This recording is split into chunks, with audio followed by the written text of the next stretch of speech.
أعوذ بالله من الشيطان الرجيم. بسم الله الرحمن الرحيم. الحمد لله رب العالمين الرحمن الرحيم مالك يوم الدين إياك نعبد وإياك نستعين اهدنا الصراط المستقيم صراط الذين أنعمت عليهم غير المغضوب عليهم ولا الضالين.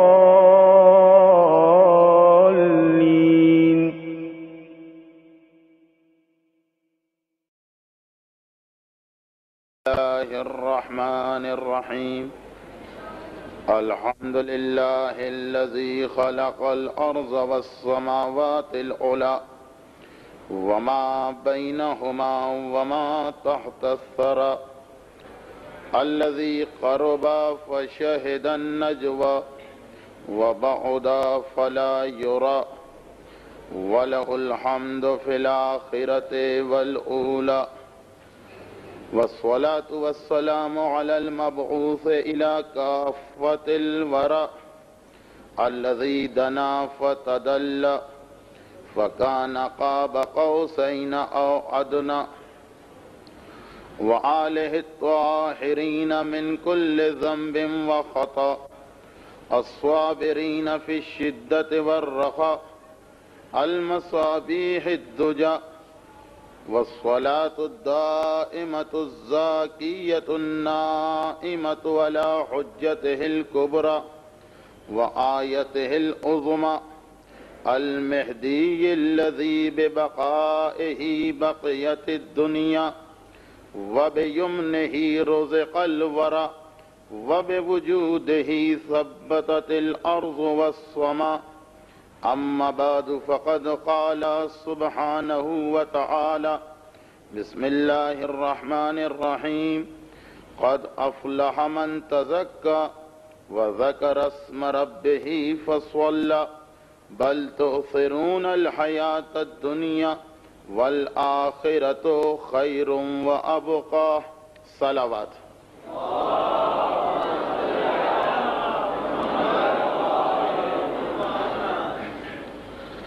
ماہ رمضان کی پہلی مجلس سے جس عنوان کا اعلان کیا جا رہا تھا اس پر کچھ تمہیدی باتیں تو ہو چکی ہیں، لیکن آج اس سے انشاءاللہ براہ راست ٹاپک پہ گفتگو کا آغاز کیا جائے گا۔ قرآن کریم کی جن آیتوں کی تلاوت مسلسل کی جا رہی ہے ان کا ترجمہ بھی ایک مرتبہ پیش کر دیا جائے۔ اگرچہ آج براہ راست ترجمے کی ضرورت تو پیش نہیں آئے گی، لیکن ہماری آئندہ چند تقاریر کو سمجھنے کے لیے ان آیات مبارکہ کو ذہن میں رکھنا پڑے گا۔ قرآن کریم سورہ اعلیٰ کی ان آیتوں میں یہ بتا رہا ہے کہ کامیابی کس کو ملے گی۔ ایک انسان کی تمام زندگی کی اسٹرگل کا، تمام زندگی کی محنتوں کا، تمام زندگی کی کوششوں کا مقصد کیا ہوتا ہے کہ انسان کامیاب ہو جائے، انسان ایک آرام دہ، ایک خوشگوار، ایک عمدہ زندگی گزارنے کے قابل ہو جائے۔ اسی مقصد کے لیے انسان اپنی جوانی کو خاک میں ملا دیتا ہے، جبکہ دنیا سمجھتی ہے اس بات کو کہ جو لطف، جو مزہ، جو پلیجر لائف کا جوانی میں ہے وہ بڑھاپے میں نہیں ہے، مگر اپنی جوانی کو انسان محنت کر کے، مشقت کر کے، گھر سے باہر غیر ملک میں رہ کر فقط اور فقط اس لیے گزارتا ہے کہ اتنے پیسے جمع ہو جائیں کہ ہماری بعد کی زندگی آرام سے گزرے۔ چاہے اتنا وقت گزر گیا، اتنی ایج آ گئی کہ اب بڑھاپے میں جا کے دنیا کے پلیجر کو حاصل کرنے کا ٹائم بھی نہ رہا، مگر انسان آنے والے دور کے لیے، اپنے فیوچر کے لیے، اپنے فیوچر کی راحت و آرام کے لیے کتنی کوشش کرتا ہے۔ قرآن کریم ان 4 آیتوں میں یہ بتا رہا ہے کہ کامیاب زندگی کس کی ہے، بہترین زندگی کس کی ہے، وہ کون ہے کہ جس کی زندگی بڑے آرام سے گزرے گی۔ قد افلح من تزکا، یہ قرآن کا اعلان ہے۔ نجات پائی، قرآن کہہ رہا ہے نجات پائی، کامیاب ہو گیا وہ آدمی کہ جس نے 4 اصولوں پہ عمل کیا۔ یہ 4 پرنسپل دے رہا ہے قرآن اپنی زندگی کو کامیاب کرنے کے لیے، ایک سکسیسفل زندگی گزارنے کے لیے، ایک پیسفل لائف گزارنے کے لیے۔ من تزکا، پہلا اصول قرآن نے یہ دیا کہ اپنے آپ کو پاک کرو، تزکیہ کرو اپنے نفس کا، اپنے نفس کو پیوریفائی کرو۔ اب اس کی تشریح انشاءاللہ بعد میں آئے گی۔ وَذَكَرَ اسْمَ رَبِّهِ، اور دوسرا اصول، پہلا اصول یہ کہ اپنے آپ کو پاک اور پاکیزہ کرو، اپنے نفس کو۔ دوسرا اصول یہ ہے کہ خدا کو یاد رکھو، کبھی خدا تمہارے ذہن سے نکلنے نہ پائے۔ فَصَلَّى، تیسرا اصول یہ ہے کہ نماز کے پابند رہو۔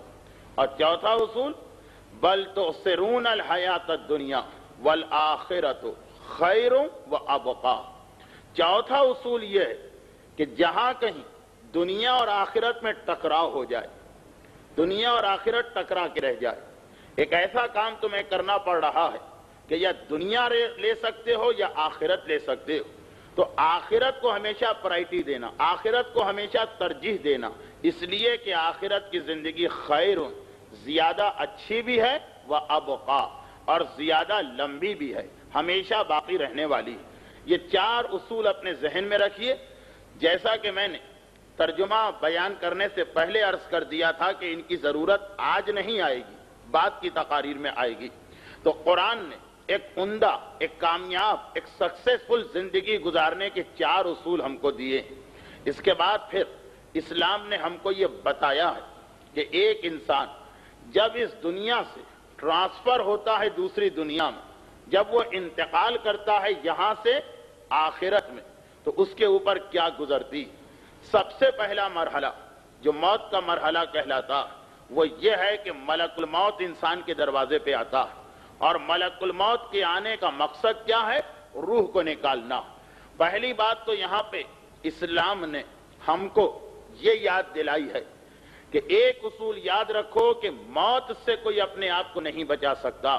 وَيُدْرِكُكُمُ الْمَوْتُ وَلَوْ كُنْتُمْ فِي بُرُوجٍ مُشَيَّدَةٍ، اے انسانوں، چاہے تم انتہائی مضبوط قلعے بنا کر، انتہائی مضبوط کیسل بنا کر، انتہائی مضبوط پناہ گاہ بنا کے اس میں جا کے چھپ جاؤ، موت کا فرشتہ وہاں بھی آ جائے گا، اور اس طرح آئے گا کہ فَإِذَا جَاءَ أَجَلُهُمْ لَا يَسْتَأْخِرُونَ سَاعَةً وَلَا يَسْتَقْدِمُونَ، جب موت کا فرشتہ تمہارے دروازے پہ نوک کرے گا تو نہ 1 سیکنڈ پہلے آئے گا نہ 1 سیکنڈ تاخیر ہو سکتی ہے۔ جو ایگزیکٹ ٹائم پروردگار نے مقرر کیا ہے اس پر موت کا فرشتہ تمہارے پاس آ کے رہے گا۔ تم جتنا بھاگنا چاہو، تم جتنا بچنا چاہو کہ میں موت سے اپنے آپ کو بچا لوں، در حقیقت اتنا ہی تم موت کے قریب ہوتے چلے جاتے ہو۔ حضرت سلیمان نبی کا نام کون نہیں جانتا ہے؟ ہمارے بچے بھی کنگ سولومن کے نام سے، جو انگریزی لٹریچر میں کہانیاں آئی ہیں ان کی وجہ سے حضرت سلیمان کے نام سے واقف ہیں۔ اور بہرحال اردو، فارسی، عربی پڑھنے والا تو جانتا ہے اللہ کے وہ نبی جنہیں پروردگار عالم نے ساری دنیا کی حکومت اس طریقے سے دی تھی کہ انسانوں کے علاوہ جنوں پر بھی حکومت ہے، ہواؤں پر بھی حکومت ہے، پرندوں پر بھی حکومت ہے۔ روزانہ حضرت سلیمان کا دربار لگتا ہے، تمام مخلوقات ایک ایک کر کے سلام کرنے کو آتے ہیں۔ حضرت سلیمان اپنے دربار میں بیٹھے ہوئے ہیں، کیا دیکھتے ہیں کہ میرا ایک صحابی بڑی پریشانی کے عالم میں میرے پاس آ رہا ہے۔ یہ صحابی صبح کے وقت سلیمان کو سلام کر کے جا چکا، مگر 2 گھنٹے 3 گھنٹے 4 گھنٹے کے بعد دوبارہ آیا اور بہت پریشان نظر آ رہا ہے۔ سلیمان نبی پوچھتے ہیں کیا بات ہے، اتنے پریشان کیوں ہو؟ کہا کہ یا نبی اللہ، ابھی میں بازار میں سے گزر رہا تھا، بازار کے بیچ میں مجھے ایک ایسا آدمی نظر آیا جس نے اس عجیب طریقے سے گھور کر مجھے دیکھا، ایسے عجیب طریقے سے مجھے دیکھا کہ مجھے یقین ہو گیا کہ یہ ملک الموت ہے جو میری روح کو نکالنا چاہتا۔ اچھا، اب یہ حضرت سلیمان کا صحابی، بہرحال تھوڑی بہت پاورز تو اس کو بھی ہیں، اتنا تو یہ بھی پہچان سکتا، یا نبی اللہ مجھے یقین ہو گیا کہ یہ ملک الموت ہے جو بازار میں مجھے ملا تھا، اور اس نے اس طرح سے مجھے دیکھا کہ مجھے یہ بھی یقین ہو گیا کہ وہ میری روح کی ڈیمانڈ کرے گا، میری روح کو نکالنا چاہتا۔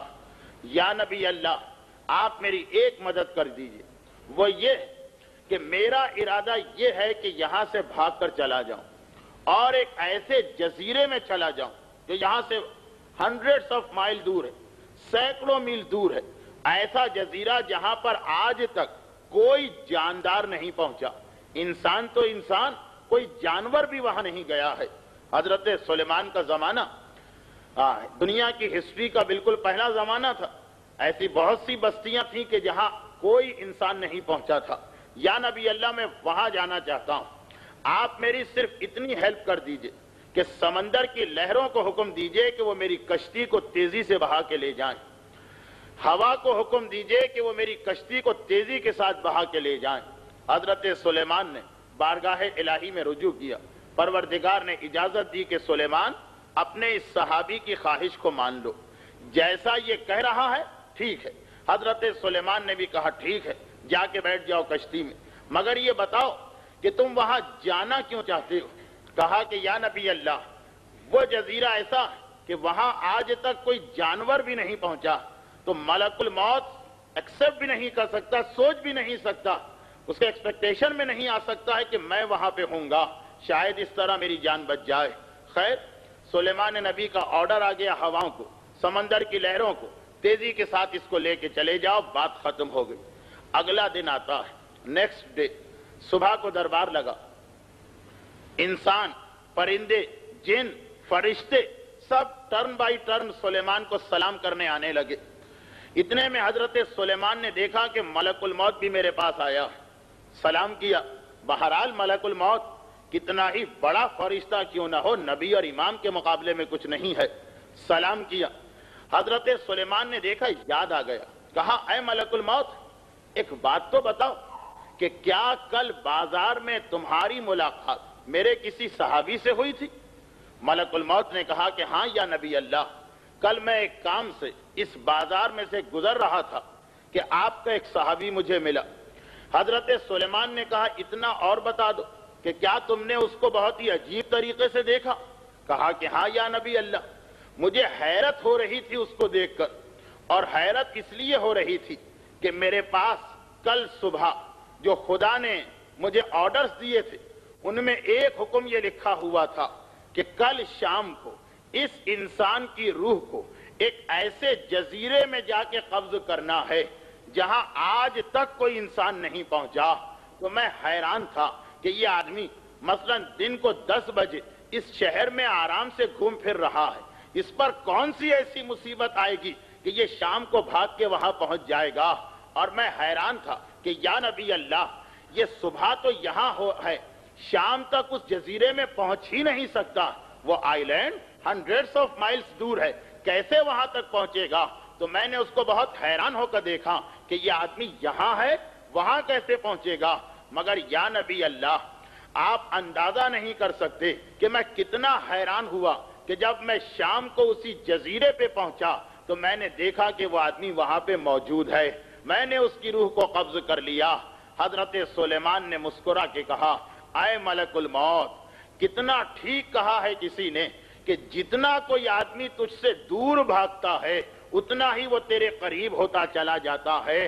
خود وہ آدمی یہ خواہش ظاہر کر کے گیا تھا کہ میں سمندر اور ہوا کو حکم دے کر اسے اس جزیرے میں پہنچا دوں۔ تو بات بالکل ٹھیک ہے کہ موت ایک ایسی حقیقت ہے، موت ایک ایسا فیکٹ ہے کہ جس سے انسان اپنے آپ کو بچا ہی نہیں سکتا ہے۔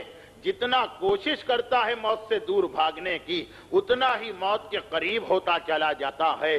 جب موت بلا رہی اور جب موت نہ آئی ہو تو جیسا کہ نہج البلاغہ میں میرے مولا نے کہا کہ مجھے تعجب ہے اس انسان پر، میرا مولا کہہ رہا کہ مجھے تعجب ہے اس آدمی پر کہ جو موت سے بچنے کے لیے ہزاروں تدبیریں اختیار کرتا، مگر اسے نہیں پتا کہ اس کا سب سے بڑا محافظ خود اس کی موت ہے، کہ جب تک کہ موت کا وقت نہ لکھا انسان اگر آگ میں بھی چھلانگ لگا دے تو نہیں مر سکتا ہے، تلواروں میں کود جائے تو نہیں مر سکتا ہے۔ دیکھیے اس کا یہ مطلب نہیں کہ جان بوجھ کر ہم خودکشی کریں یا سوسائیڈ کریں، بلکہ میرا مولا بتا رہا ہے کہ موت سے ڈرنے کی کیا ضرورت ہے، جب موت آئے گی تو تم اس سے اپنے آپ کو بچا ہی نہیں سکتے ہو، اور جب تک کہ موت کا ٹائم نہیں آیا ہے تمہیں گھبرانے کی ضرورت نہیں ہے، خود موت تمہاری حفاظت کرے گی کہ ابھی تو ٹائم ہی نہیں آیا، میں کیسے اس کے پاس آؤں۔ ہاں انسان کو اگر ڈرنا چاہیے تو اس ایک بات سے ڈرنا چاہیے کہ موت کا فرشتہ آنے کے بعد پتہ نہیں مجھ پر کیا گزرے، موت کا فرشتہ آنے کے بعد جس قبر میں مجھے ٹرانسفر کیا جائے گا پتہ نہیں وہاں پر میرے ساتھ کیا سلوک ہو۔ اس لیے کہ پہلی بات تو یہی ذہن میں رکھیے، ایک تصور ہمارے یہاں ہے اور بالکل صحیح عقیدہ ہے مگر اسے غلط سمجھا جا رہا، عقیدہ صحیح ہے مگر اس کی انڈرسٹینڈنگ میں غلطی ہو رہی، وہ یہ کہ چونکہ ہم آل محمد کے ماننے والے ہیں اس لیے ہم کتنے ہی گناہ کیوں نہ کریں، کیونکہ شیعہ ہیں ہمارے تمام گناہ معاف ہو جائیں گے اور ہم ڈائریکٹ جنت میں چلے جائیں گے۔ اس عقیدے پر پوری ایک مجلس میں گفتگو کی جائے گی۔ شفاعت کا عقیدہ برحق ہے مگر اس کو مس انڈرسٹوڈ کیا گیا، غلط سمجھا گیا ہے، اس لیے کہ ابھی ہم شیعہ ہیں مگر پہلا کوئسچن تو یہ کہ کیا کوئی آدمی یہ گارنٹی دے سکتا کہ مرتے وقت بھی ہم شیعہ رہیں گے یا نہیں رہیں گے؟ پروردگار عالم کی بارگاہ میں، پروردگار عالم کی بارگاہ میں انسان کی جنت اور جہنم کا ڈیسائیڈ آخری وقت کے عقیدے سے ہوتا۔ 50 سال ہم مومن رہیں، مرنے سے 5 منٹ پہلے کافر ہو جائیں تو وہ جو آخری وقت کا عقیدہ وہی وہ فیکٹر بنے گا جو جنت اور جہنم کا فیصلہ کرنے والا۔ وہ مشہور روایت تو آپ نے سنی ہوگی، معصوم فرما رہے ہیں کہ بنی اسرائیل میں 2 بھائی تھے، سگے بھائی، ریل برادرز، ایک ہی مکان میں رہتے ہیں، ایک مکان کے نچلی منزل یعنی گراؤنڈ فلور پہ رہتا ہے، ایک فرسٹ فلور پہ رہتا ہے۔ ان میں سے ایک بھائی دہریہ ملحد ہے، بے دین ہے، کسی خدا کو نہیں مانتا، یعنی دین کو نہیں مانتا ہے، کہتا ہے کہ نہیں there is no God، میں کسی خدا پہ بلیو نہیں رکھتا۔ دوسرا بھائی انتہائی دیندار ہے، پورے دین کو مانتا بھی ہے اور فالو بھی کرتا۔ اچھا اب ایک ہی گھر میں رہنے والے 2 سگے بھائی، روزانہ دونوں کی ایک نہ ایک میٹنگ تو ہوتی، ملاقات تو ہو جاتی، چنانچہ ایک دوسرے کو دلیلیں دی جاتی۔ یہ پہلا بھائی دوسرے کو کنونس کرتا ہے کہ نہیں یہ کوئی دین نہیں ہے، کوئی خدا نہیں، یہ تو لوگوں کا بنایا ہوا عقیدہ۔ وہ دوسرا بھائی اس کو کنونس کرتا ہے اور دلیلیں دیتا کہ دیکھو خدا کی وجود کی دلیل یہ ہے اور نبوت کی دلیل یہ ہے اور دین کی دلیل یہ ہے۔ اور رسول کا زمانہ تو نہیں ہے، حضرت موسیٰ کا زمانہ، یہاں تک کہ طویل عرصہ گزر گیا۔ روایت یہ کہ 50 سال گزر گئے دونوں بھائیوں کو بحث کرتے کرتے، آخر ایک رات آ گئی، ایک ایسی رات کہ تھوڑی دیر پہلے ڈنر ٹیبل پر دونوں بھائی جمع ہوئے تھے اور جس طرح پورے 50 سال ایز یوزول ہر رات کو آپس میں بحث ہوتی تھی، آج بھی کھانے کی میز پر کھانے کے دوران دونوں نے بحث کی، اس کے بعد ایک دوسرے کو خدا حافظ کہہ کے چلے آئے۔ ایک رات ہے، یہ رات آ گئی، لیکن وہ جو گراؤنڈ فلور پہ بھائی رہتا جو آج تک خدا کو نہیں مانتا تھا، 50 سال سے دلیلیں سنتے سنتے سنتے سنتے کنوینس ہو گیا اور اس کے دل میں یہ خیال پیدا ہوا کہ میرا عقیدہ کتنا غلط تھا، میں کتنا بڑا گناہگار تھا، چلو چل کے اپنے بڑے بھائی سے معافی مانگو اور اس کے ہاتھ پہ اسلام قبول کرو، اس زمانے کا جو بھی اسلام۔ یہ کہہ کر وہ چلا سیڑھیوں کی جانب، اب وہ سیڑھی پہ چڑھ رہا، اسٹیئرز پہ قدم رکھ چکا، اور ادھر جو فرسٹ فلور پہ بھائی رہتا جو 50 سال تک دین کو مانتا رہا، لیکن روزانہ جو وہ اپنے چھوٹے بھائی سے دلیلیں سنتا تھا، وہ جو آرگومنٹ ہوتا، آج اس کا دل ایک مرتبہ بدل گیا کہ میں بھی کتنی حماقت اور بے وقوفی کر رہا تھا، ارے نہ کوئی خدا ہے نہ کوئی دین ہے، یہ تو بزرگوں نے پتہ نہیں کیا الٹی سیدھی باتیں ہم کو سکھا دی، چلو چل کے چھوٹے بھائی سے معافی مانگو اور اسے یہ خبر سناؤ کہ میں بھی تمہارے ساتھ ہو گیا. یہ سوچ کر وہ ایک مرتبہ سیڑھیوں سے نیچے اترنے لگا. اب بڑا بھائی فرسٹ فلور سے گراؤنڈ فلور کی طرف آ رہا, چھوٹا بھائی گراؤنڈ فلور سے فرسٹ فلور کی جانب جا رہا, اور سیڑھیوں کے بیچ میں وہ جو سینٹر ہوتا ہے وہاں دونوں بھائیوں کی ملاقات ہوئی. لیکن اس سے پہلے کہ وہ ایک دوسرے سے کچھ کہیں, وہ ٹائم آ گیا تھا ان کی موت کا, ملک الموت آ گیا اور دونوں کی روحوں کو قبض کر لیا. اس حالت میں کہ بڑا بھائی نیچے جا رہا ہے, چھوٹا بھائی اوپر جا رہا, ایک مرتبہ ملائکہ جیسے ہی ملک الموت روحوں کو قبض کرتا اس کا کام ختم ہو گیا. اب دوسرے فرشتے آتے ہیں جن کا کام یہ ہے کہ مرنے والے کو یہ جنت میں لے جائیں یا جہنم میں. یہ جو یہاں پہ آ گئے تو ان میں ایک بحث ہو گئی کہ بھائی ہم اس وقت کیا کریں, کس طریقے سے ڈیسیشن لیں, کس کو جنت میں لے جائیں, کس کو جہنم میں لے جائیں. خدا کی طرف سے جواب ملا, کیا ہے میرے ملائکہ, وہ بھائی جو فرسٹ فلور سے گراؤنڈ فلور پہ جا رہا 50 سال جو دین کو مانتا رہا, مگر آخری وقت میں اس نے سوچا کہ میں غلطی پر تھا, اس کو تو پکڑ کے جہنم میں ڈال دو. اور وہ چھوٹا بھائی جو گراؤنڈ فلور سے فرسٹ فلور پہ جا رہا, جو 50 سال تک بے دین تھا, لیکن لاسٹ موومنٹ میں اس کے دل میں خیال پیدا ہو گیا کہ میں غلطی پر تھا, چلو اسلام قبول کرو, اسے جنت میں لے جاؤ. اس لیے کہ میرے یہاں یہ خدا بتا رہا کہ میرے یہاں میرے سسٹم میں ڈیسیشن آخری وقت کے عقیدے پہ ہوتا ہے. جوانی میں کچھ بھی ہو, بچپنے میں کچھ بھی ہو, بڑھاپے میں کچھ بھی ہو, جب موت آ رہی ہے اس وقت تمہارا عقیدہ کیا ہے اسی کے اوپر ڈیسائیڈ کیا جائے گا جنت و جہنم کا.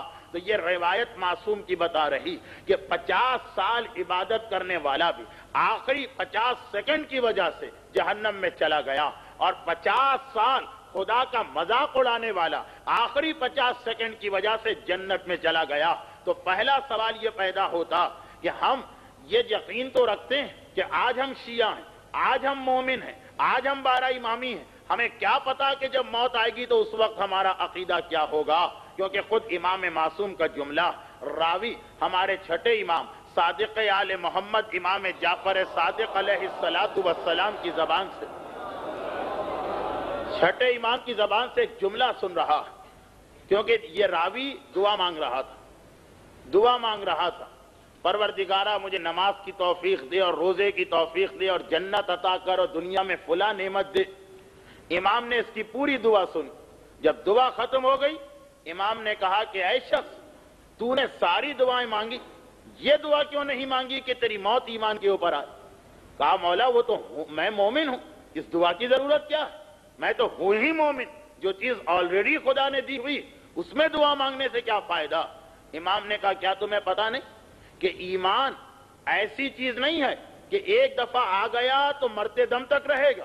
آج تم مومن ہو, تمہیں کیا پتا کہ وقت آخر جب ملک الموت تمہارے پاس آئے گا تو ہو سکتا ہے شیطان تمہیں بہکا دے. راوی نے حیران ہو کر کہا مولا کیا آخری وقت میں شیطان کو اتنی پاورز ہیں کہ مومن کو بہکا دے؟ امام نے کہا کہ ہاں سنو, جس وقت کسی مومن کا انتقال ہوتا تو اس کے پاس ملک الموت بھی آتا ہے, اس کے پاس ائمہ بھی آتے ہیں, اس کے پاس شیاطین بھی آتے ہیں, اور کس طرح آتے ہیں یہ ڈیٹیل بھی امام نے سنائی.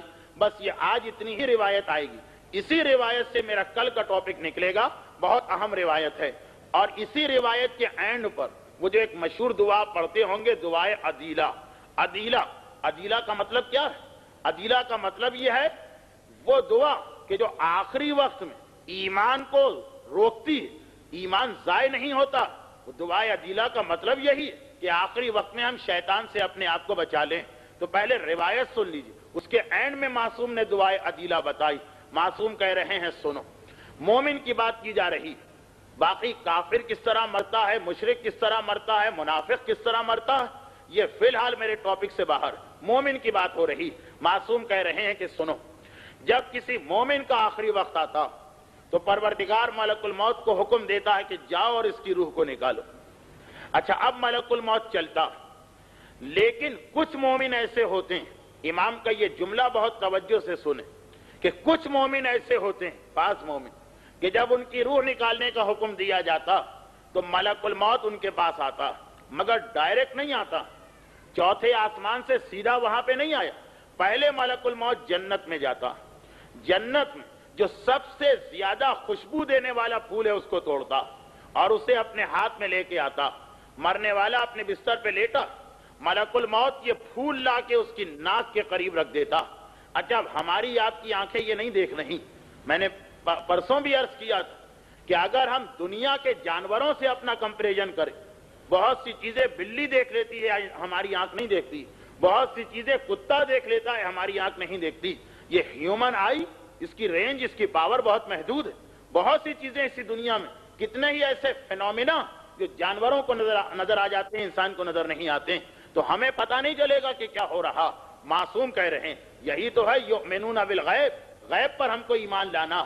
امام کہہ رہے ہیں کہ جنت کا پھول لے کے آیا ملک الموت, مرنے والے کی ناک کے پاس رکھ دیا. اچھا خوشبودار چیز جب انسان کے قریب آتی, یہ نیچر میں شامل ہے کہ انسان اس کو سونگھتا, لمبی لمبی سانسیں لیتا. معصوم کہہ رہے ہیں کہ وہ مرنے والے نے اس خوشبودار پھول کو جو سونگھا اور سانس لینا شروع کی تو اس کی روح سلولی اس کے جسم سے نکل کر اس پھول کے اندر جمع ہونے لگی, یہاں تک کہ مرنے والے کو بھی پتہ نہ چلا کہ کب میری روح میرے جسم سے نکلی ہے. انتہائی آرام کے ساتھ وہ پھول سونگتا جا رہا ہے, اس کی موت آتی جا رہی ہے, یہاں تک کہ اس کی روح ملک الموت نے اس پھول میں کلیکٹ کر لی, اس میں جمع کر لی اور اس پھول کو لے جا کے وادی السلام کے ایک باغ میں لگا دیا. یہ مرنے والا اس طرح سے مرا. اچھا یہاں پہ ایک اور جملہ امام نے کہہ دیا.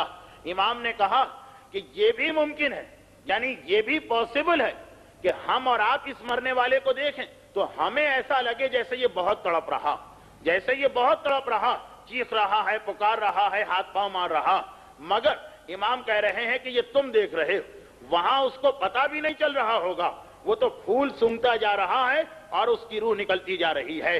کچھ مرنے والے تو ایسے ہوتے ہیں مومن, لیکن کچھ مومن اس طرح سے مرتے ہیں کہ جب ملک الموت کو آرڈر ہوا کہ جا کر اس کی روح کو نکالو تو ملک الموت ڈائریکٹ اس کے پاس آ گیا, جنت میں سے ہو کے نہیں آیا, ڈائریکٹ اس کے پاس آیا اور اس کے سرہانے آ کے بیٹھ گیا اور اس کی روح کو نکالنا شروع کیا, لیکن انتہائی آہستہ آہستہ, بہت ہی سلو, جسے ہمارے بزرگ کہتے تھے. میں نے کسی حدیث میں نہیں پڑھا, لیکن جو ہمارے بزرگ کہتے تھے وہ غالباً اسی کو ایکسپلین کرتے تھے کہ پہلے اس کی روح کو اس کے پیر سے نکالا اور مثلاً اس کے گھٹنوں میں لا کے روک دیا, پھر گھٹنے میں سے نکالا ران میں لا کے روک دیا, پھر ران میں سے نکالا پیٹ میں لا کے روک دیا, پیٹ میں سے نکالا سینے میں لا کے روک دیا. یعنی بہت ہی آہستہ آہستہ سلولی اس کی روح کو نکالا جا رہا. اور روح نکلنا کوئی آسان چیز تو نہیں ہے. اگر آپ سے یہ کہا جائے کہ اپنی ایک انگلی کو اپنے ہاتھ سے آہستہ آہستہ کاٹیے, کتنی شدید تکلیف ہوگی, اور روح تو پورے جسم میں سے نکل کے آ رہی ہے. اب جتنا آہستہ آہستہ روح نکلے گی اتنا مرنے والے کی تکلیف بڑھتی چلی جائے گی. جیسے آپ کسی بہت ہی شارپ نائف سے, بہت ہی تیز چھری سے کسی جانور کی گردن کاٹیں, اور ایک بالکل کند چھری ہو کہ آپ کاٹ رہے ہیں, گردن کٹ نہیں رہی, آپ خود دیکھیں کہ کتنی تکلیف ہوگی اس مرنے والے جانور کو. تو روح بھی اس طرح نکلتی ہے, آہستہ آہستہ نکل رہی, مرنے والا تکلیف سے تڑپ رہا. اچھا مولا بھی ایک عجیب جملہ کہہ رہے ہیں. مولا کیا کہہ رہے ہیں کہ ہو سکتا ہے کہ اس کے رشتہ دار یہ دیکھیں کہ مرنے والا تو بہت آرام سے اپنے بستر پہ لیٹا, وہ تو دل میں خوش ہو رہے ہوں گے کہ کتنی آرام دہ موت اس کو مل رہی ہے, مگر تمہاری آنکھ نہیں دیکھ سکتی, تمہیں کیا پتا اس پر کتنی تکلیف آ رہی ہے, اور باقی جو تکلیف ہے وہ تو آپ کل سنیں گے. یعنی یہ تکلیف ہے کیا, یہ کتنی تکلیف ہے, یہ تو کل آپ سنیں گے. معصوم کہہ رہے ہیں ایک تکلیف تو ساتھ ساتھ ہوگی, وہ یہ کہ مرنے والے کو پیاس لگے گی. بعض چیزیں ایسی اتنی چھوٹی کہ اگر آپ زبان سے سنیں تو آپ کو اندازہ بھی نہیں ہوگا, لیکن جس پر یہ گزرتی, جو اس فیلنگ میں مبتلا ہوتا ہے, اس سے پوچھے کہ یہی چیز کتنی تکلیف دے.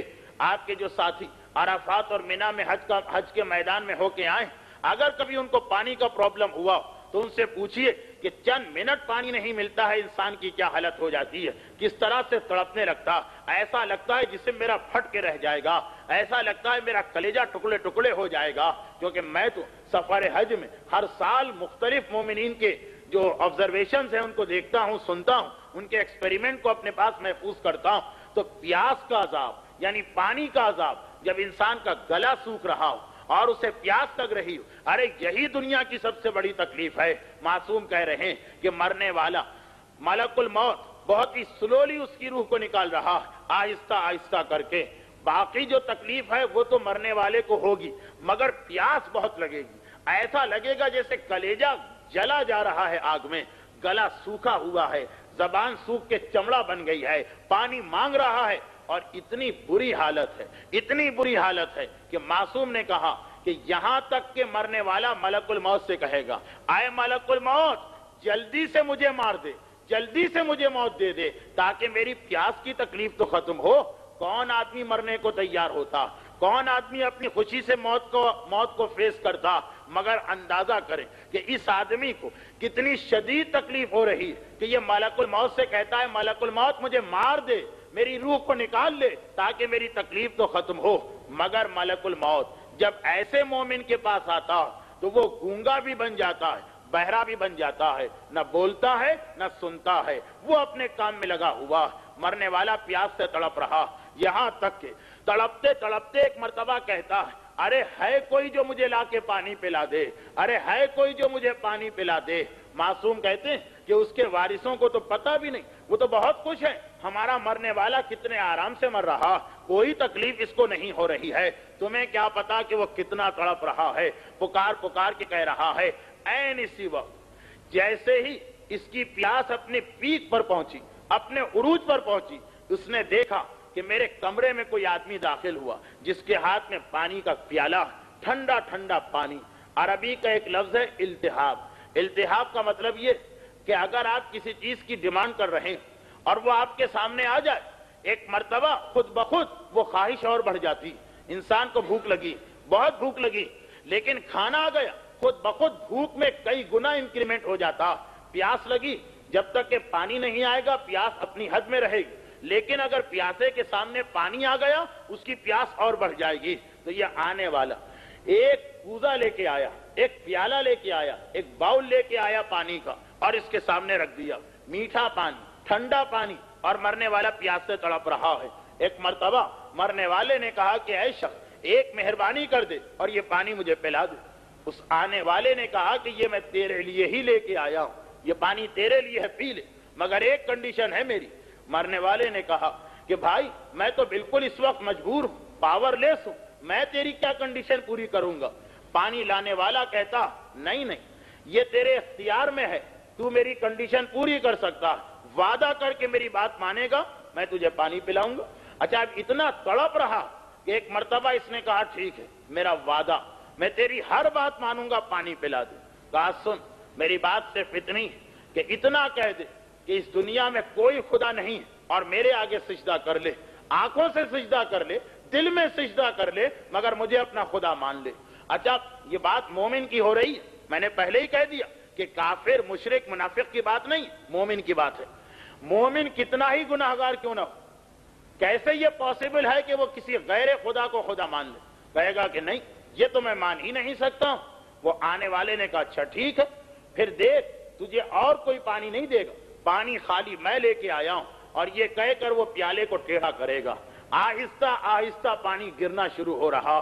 ادھر ملک الموت بھی بہت ہی سلو اپنے پروسیس کو کر رہا، آہستہ آہستہ روح نکال رہا۔ جتنا ٹائم گزر رہا ہے مرنے والے کی پیاس بڑھتی جا رہی، یہ زیادہ پیاسا ہوتا جا رہا۔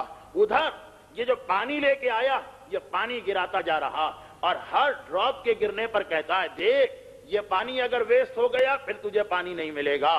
اب مرنے والا شروع میں تو اس کا بلیف، اس کا فیتھ بہت ہی اسٹرانگ ہے، ہرگز نہیں میں تیری بات نہیں مانوں گا، لیکن جیسے جیسے پانی گرنے لگا وہ پیالہ 1/4 خالی ہوا، مرنے والے کا ایمان ہل کے رہ گیا، اس کا فیتھ شیک ہونے لگا، آدھا پیالہ خالی ہو گیا، 3/4 پیالہ خالی ہو گیا، 90% پانی ختم ہو گیا، 95% پانی ختم ہو گیا۔ دونوں طرف بہت ہی آہستہ پروسیس ہے، ملک الموت بھی اور پانی لانے والا بھی۔ اب جیسے جیسے پانی ختم ہو رہا ویسے ویسے مرنے والے کا ایمان ڈگمگاتا جا رہا ہے، ہلتا جا رہا ہے، یہاں تک کہ آخر میں فقط ایک گھونٹ پانی کا باقی بچا۔ اس آدمی نے، پانی لانے والے نے، وہ باؤل، وہ پیالہ مرنے والے کے سامنے رکھا، کہا دیکھ لے بس یہ آخری پانی ہے، اگر اب بھی تو نے منع کر دیا تو یہ پانی بھی میں زمین پہ پھینک دوں گا، پھر بتا تجھے کہاں سے پانی ملے گا۔ مرنے والے نے تڑپ کے دیکھا شاید ملک الموت میری کوئی ہیلپ کر دے، کم از کم میری روح کو جلدی نکال لے تاکہ یہ تکلیف تو ختم ہو. لیکن ملک الموت تو اندھا بھی بن گیا، وہ یہ بھی نہیں دیکھ رہا ہے کہ کون آدمی آیا، وہ تو آہستہ آہستہ روح کو نکال رہا. یہاں تک کہ مرنے والے نے گھبرا کے کہا، اے آنے والے، میں نے تیری بات کو مانا، میں نے تجھے خدا تسلیم کیا، میں نے تجھے سجدہ کیا، بس اب تو یہ پانی مجھے پلا دے. ہائے یہ پیاس کا عذاب کتنا مشکل ہوتا، جس پر گزرتی ہے اسی کو پتا چلتا ہے. میں نے تجھے خدا مانا، تجھے سجدہ کیا، اب تو یہ پانی مجھے پلا دے. یہاں یہ جملہ زبان سے نکلا، اس آنے والے نے وہ جو پیالہ تھا پورا پیارا الٹا کر دیا، وہ آخری پانی بھی زمین پہ پھینک دیا. آسمان کو دیکھا، پروردگارا میں اعلان کر کے گیا تھا کہ تیرے بندوں کو بہکاؤں گا، آج ایک اور بندہ میرے ہاتھ میں آ گیا ہے. اور بس جیسے ہی مرنے والے نے اس کو خدا مانا ویسے ہی اس کی روح اس کے جسم سے نکل گئی. معصوم امام نے کہا دیکھو یہ آنے والا شیطان تھا جو خدا کے یہاں کہہ کے گیا تھا فَبِعِزَّتِكَ لَأُغْوِيَنَّهُمْ أَجْمَعِينَ. خدا بندہ میں تیری قسم کھا کے اعلان کرتا ہوں تیرے بندے کو بہکاؤں گا. آخری وقت میں بھی بہکاتا، موت کے وقت بھی بہکاتا ہے. اس کے ایمان کو ضائع کیا، ادھر ملک الموت نے اس کی روح کو نکال لیا. اچھا گھر والوں کو نہیں پتا، وہ تو دیکھ رہے ہیں کہ مرنے والا بہت آرام سے مر رہا، وہ تو بالکل آرام سے بستر پہ لیٹا. انہیں کیا پتا کہ مرنے والا کس قیامت کے امتحان کو دے کے آ رہا ہے. شاید یہی وجہ کہ میں نے بعض گھرانوں میں دیکھا کہ آخری وقت میں جب کوئی آدمی مر رہا تو اس کے گلے میں پانی ڈالتے ہیں، اس کو پانی پلاتے ہیں. روایات کے اندر اس کا کوئی ڈیٹیل تذکرہ نہیں، لیکن شاید اسی روایت کی وجہ سے لوگ اس بات پہ عمل کرتے ہو. تو معصوم نے آخر میں کہا کہ اے میرے صحابی، تو یہ سوچ کے سیٹسفائی بیٹھا کہ میں تو مومن ہوں، مجھے کیا ضرورت ہے دعا مانگنے کی؟ کیا پتا کہ تو وہ مومن ہے کہ جس کی روح جنت کے پھول کے ذریعے سے نکالی جائے گی کہ مرنے والے کو پتا بھی نہیں چلے گا کہ میں کب مرا ہوں. یا کیا پتا تو اس کیٹیگری کا مومن ہے کہ جس کی روح اتنی دیر سے نکالی جائے گی کہ شیطان بہکا کر اس کے ایمان کو ختم کر دے گا. اے میرے صحابی، اگر اپنے ایمان کو بچانا چاہتا ہے تو دعائے عزیلہ پڑھا کر، یہ وہ دعا ہے جو وقت آخر ایمان کو محفوظ کرنے والی ہے. یہ تو روایت کمپلیٹ ہو گئی. اب یہاں پر ایک سوال آپ کے سامنے آیا.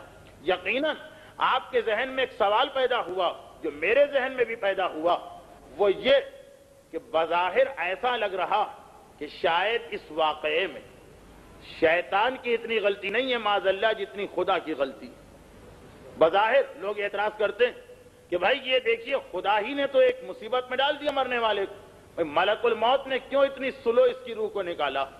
اگر ملک الموت بہت تیزی کے ساتھ اس کی روح کو نکالتا تو شیطان کو چانس کہاں ملتا اس کو بہکانے کا؟ یہ تو ملک الموت کی غلطی. اچھا ملک الموت تو غلطی کر نہیں سکتا، وہ تو حکم خدا کا پابند ہے، تو خدا نے اس کو آرڈر دیا ہوگا. تو یہ خدا کے آرڈر کی وجہ سے یہ مومن بیچارے پہ ظلم ہو گیا، یہ غلطی تو خدا کی ہے. جی نہیں. واقعہ آپ نے سنا، ایک مرنے والے کی روح کتنی فاسٹ نکلتی ہے جنت کے پھول میں، ایک مرنے والے کی روح کتنی سلو نکلتی ہے کہ شیطان کو چانس مل جاتا ہے اس کو بہکانے کا.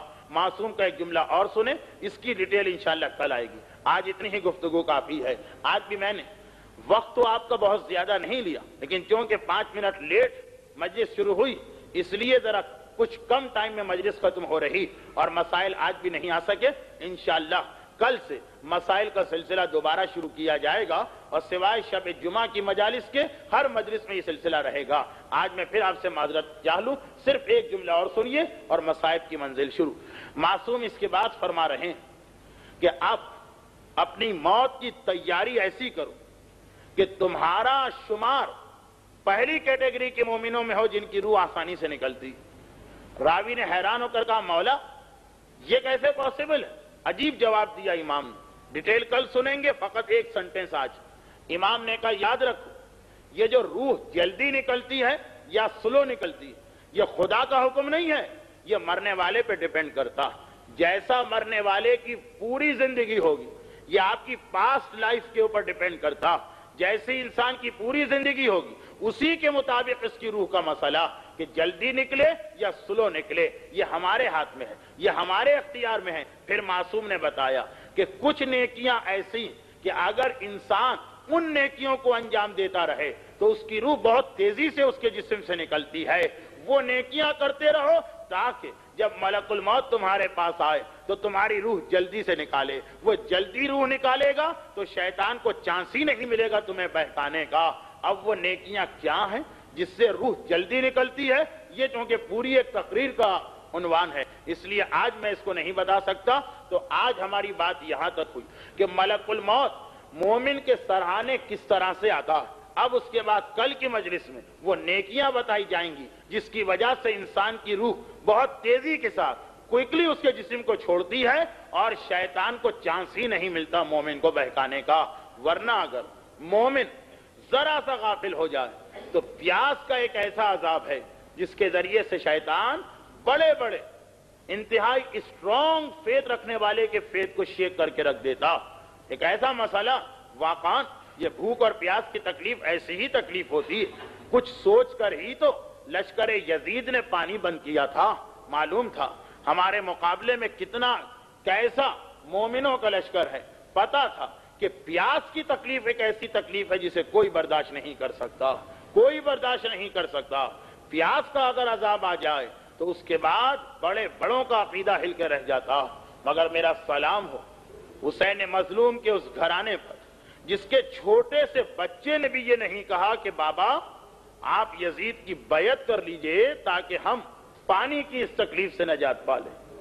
چھوٹے سے بچے کا جملہ بھی آپ کو نظر نہیں آئے گا. پورے کربلا کے واقعے کو دیکھ لیجئے. ہاں بچوں نے پانی مانگا, بتانا یہ تھا کہ یہ ساری تکلیفیں ان پر گزر رہی, بچے پیاس محسوس کر رہے ہیں, پانی مانگ رہے ہیں, مگر یہ کہیں نہیں کہتے کہ پانی کی وجہ سے ریلیجن کا سودا کر لیجئے, پانی کی وجہ سے شریعت کا سودا کر لیجئے. ایک بچہ بھی یہ نہیں کہہ رہا. پانی کی بات کہی جا رہی, العطش العطش کی آوازیں بلند ہو رہی.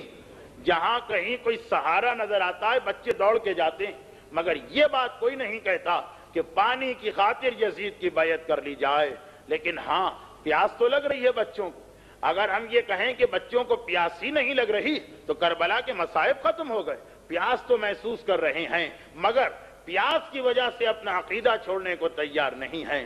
پیاسے تو اتنے ہیں کہ عاشور کی سپہر جب سارا لشکر حسین ختم ہو چکا تو ننھی سکینہ عباس سے علمدار کے پاس آتی ہے اور کہتی ہے چچا عباس ذرا دیکھیے تو صحیح میرے ہونٹ کتنے نیلے پڑ چکے ہیں, کیا اب بھی کہیں سے پانی نہیں مل سکتا؟ اور میرا مولا عباس جو صبح سے بہت پریشان تھا میرا مولا عباس. پریشان اس لیے تھا کہ صبح سے بار بار میں حسین کے پاس جاتا ہوں اور کہتا ہوں آقا مجھے مرنے کی اجازت دیجئے, مگر جب کبھی یہ سوال کیا تو حسین نے یہی کہا عباس بھیا تم تو میرے لشکر کے علمدار ہو, تمہیں کیسے میدان میں بھیجوں؟ ہائے میرا مولا عباس تڑپ تڑپ کے آیا, آقا گود کے بالوں کے لاشیں نہیں اٹھائے جا رہے ہیں. آقا میں زندہ رہا قاسم مارا گیا, میں زندہ رہا اکبر مارا گیا, میں زندہ رہا اون و محمد مارے گئے. آقا اب تو مجھے مرنے کی اجازت دیجئے, میرے سامنے کے بچے مارے جائیں اور عباس زندہ رہے. ارے قیامت میں بابا علی کو کیا جواب دوں گا؟ مگر میرا مولا حسین ایک ہی جملہ کہتا ہے عباس بھیا تم تو میرے لشکر کے سپہ سالار ہو, تم تو میرے لشکر کے علمدار ہو, تمہیں کیسے مقتل میں جانے دوں؟ ایک وہ وقت بھی آ گیا کہ جب عباس نے کہا مولا اب تو جانے دیجئے, حسین نے وہی جواب دیا عباس تم تو میرے لشکر کے علمدار ہو. تو عباس کی زبان سے بھی نکل گیا آقا اب وہ لشکر کہاں رہا کہ جس کا میں علمدار ہوں؟ ہائے میرا پیاسا لشکر کوثر کے کنارے میرا انتظار کر رہا ہے. مگر حسین کہتے نہیں عباس میں کیسے تمہیں جانے دوں؟ اب یہ جو بھتیجی نے کہا, عباس نے سکینہ کو گود میں اٹھا لیا. سکینہ بیٹی تیرا چچا پانی لانے کو تیار ہے مگر بابا سے اجازت دلوا دے۔ سکینہ نے کہا چچا چلیے میں آپ کی سفارش کروں گی۔ ننھی سکینہ عباس کو لے کے حسین کی بارگاہ میں آئی۔ ارباب ازا سکینہ کو کچھ کہنا نہ پڑا، حسین نے یہ منظر دیکھا، دور ہی سے آواز دی، عباس میں سمجھ گیا ہوں سکینہ کو کیوں لایا جا رہا ہے، اب میں تمہیں منع نہیں کروں گا، مگر سکینہ بیٹی ایک بات سن لے، آج چچا عباس کی سفارش کر رہی ہے، کل چچا بہت یاد آئیں گے، ہائے جب تماچے کھائے گی، جب کوڑے کھائے گی تو اسی عباس کو یاد کرے گی۔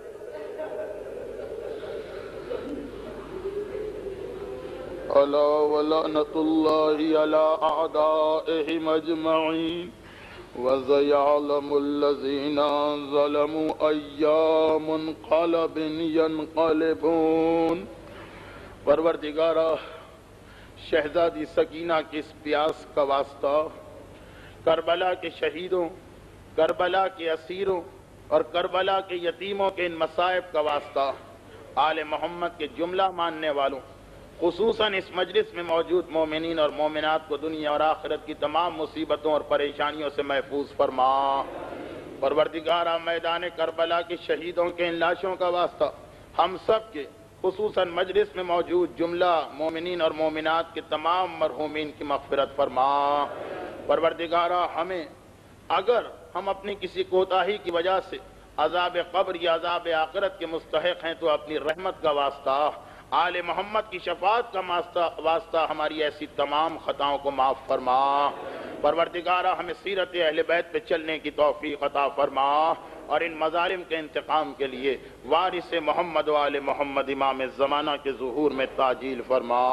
ربنا تقبل منا انک انت السمیع العلیم۔